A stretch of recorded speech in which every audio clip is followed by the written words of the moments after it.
Мен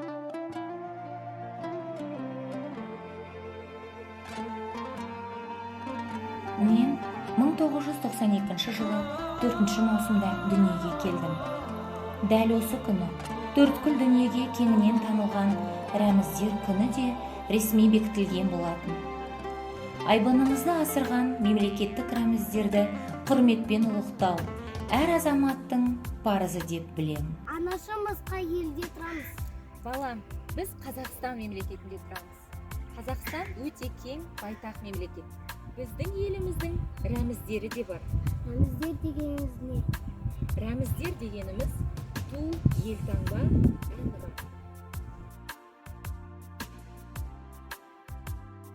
Жаңа әлемдегі жаңа Қазақстанның бүгінде құдіретті күші ел бірлігінде, ұлттар татулығында жатыр.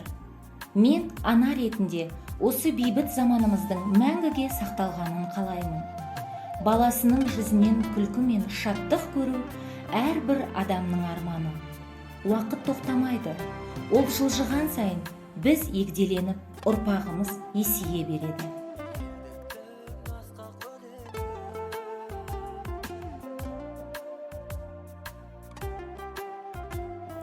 Анашым ал біздің туымыз бен?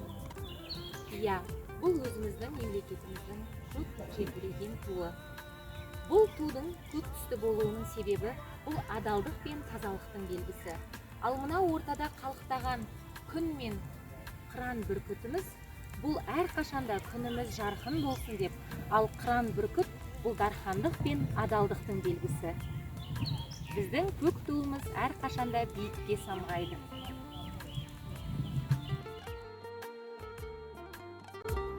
Қазақстан тәуелсіздігінің қалыптасу тарихында ерекше орын алған рәміздер күнін өскелең ұрпаққа насихаттап, елін, жерін, тілі мен ділін құрметтеп, оған қамқор болатын азаматтар тәрбиелеу сіз бен біздің міндетіміз.